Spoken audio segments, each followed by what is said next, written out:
Hi, today I'm going to begin reading a new book, and I'm going to read it to you. It's been recommended to me by a few people, and I thought some of you might enjoy just to sit back and listen to a story that you haven't heard before and relax. It's spring break right now, so I have time to do this, so I hope that you enjoy it. The title of the book is Firegirl. The story is written by Tony Abbott.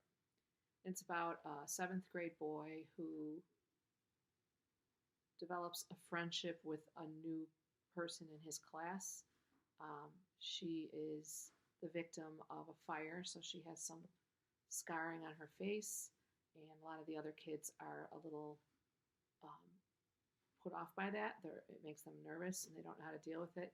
And he has the opportunity to become friends with her. So here we go. Chapter 1. It wasn't much, really, the whole Jessica Feeney thing. If you look at it, nothing much happened. She was a girl who came into my class after the beginning of the year and was only there for a couple of weeks or so. Stuff did get a little crazy for a while, but it didn't last long. I think it was mostly in my head anyway. Then she wasn't there anymore. That was pretty much it. I had a bunch of things going on then, and she was just one of them. There was the car and the class election and Courtney and Jeff, but there was Jessica too. If I think about it, I guess I would say that the Friday before she came was probably the last normal day for a while. As normal as things ever were with me and Jeff. It was the last week of September. The weather had been warm all the way from the start of school. St. Catherine's has a gray blazers, navy blue pants, white shirts, and blue ties uniform, and it was hot in those uniforms. I sweat most of those days, right through my shirt, making what some of the kids called stink spots under my arm. We weren't allowed to take off our blazers in school, even when it was hot, so mine always got stained from the sweat. Like most afternoons, I got off the bus at Jeff Hicks' house. We jumped from the top of the bus stairs and hit the front yard running, with our blazers flying in our hands. "Have you ever smelled blood?" he asked, half turning to me. Jeff had been my friend for about 3 years, since the summer after third grade. As we went up the side steps to his house, I remember thinking that he asked me off-the-wall questions a lot. "What?" I said. Jeff always said some strange thing, then waited, and I would ask, "What?" And then that way he could say it again and make a thing about it. He reached the door first. "Did you ever smell blood?" he repeated. "So what does that mean?" I asked.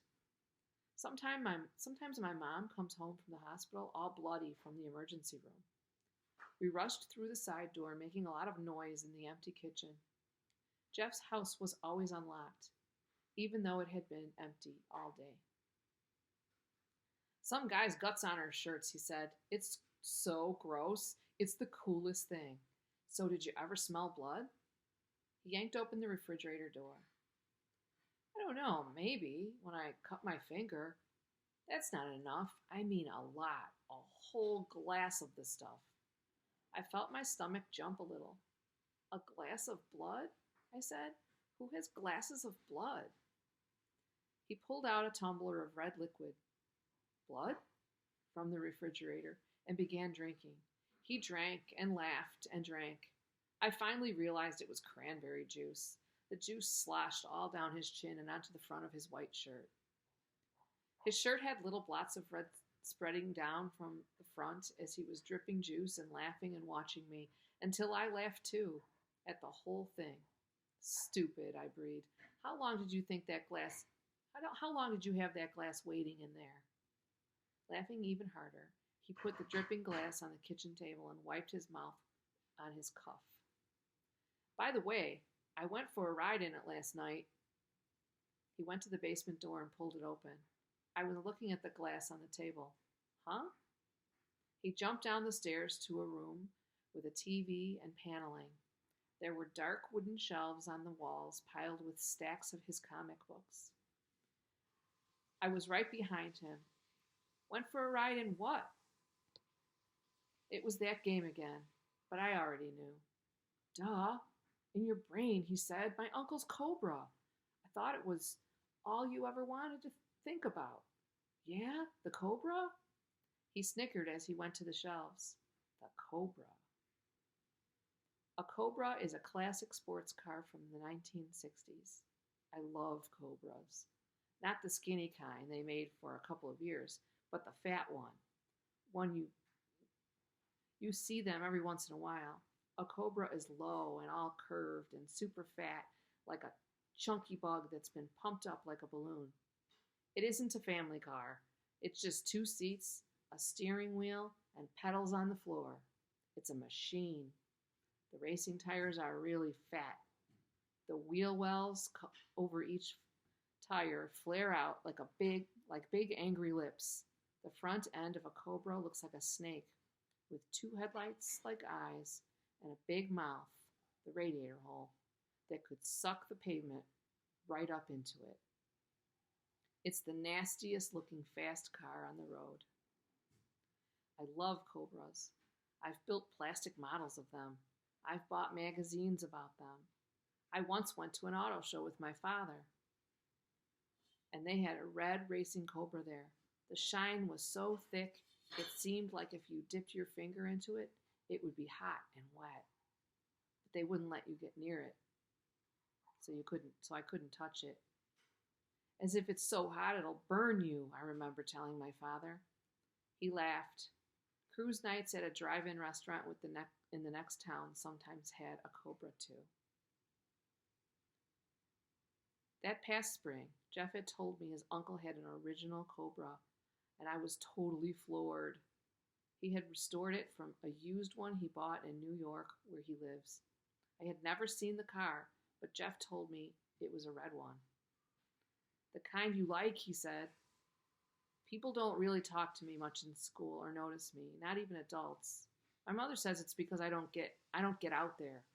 But Jeff and I had been friends for a long time. We never really said much to each other, but we did stuff almost every day. I always got his jokes, and I think he liked that. I remember feeling it was so cool that he knew I liked red cobras. Jeff had said his uncle sometimes brought it to his house, and he got to ride in it. But I didn't get why I had never seen the car. I've never even seen your uncle, I said. Jeff was flipping through a stack of comics he had taken down from a shelf. He chose one and slumped in a chair with it. He didn't say anything. I don't have an uncle, I went on. I don't get the whole uncle thing. It's just me and my parents. Neither of them had sisters or brothers. He still didn't say anything, so I just kept on babbling. Uncles always seem like these guys who have to get all the cool stuff fathers never get to have. Finally, he dropped the comic book onto his lap and looked at me. Yeah, well, my Uncle Chuck has a cobra, and he's coming over next weekend. I think my heart thumped really loudly. Saturday? Next Saturday? He shook his head. No, the weekend after. The 9th, I think. I think my mother said. Maybe I'll drive over to your house in the car. He pushed the comic book off his lap. Really? He got up. My mom said she got me 2 Avengers and a Spawn, the one where he bites through to another world, but she hid them because I yelled at her, "Let's find them. I need to get all the school junk out of my head." Really? You mean it about the car, the Cobra? You'll come over and we can ride around in it? Sure. Let's check our bedroom.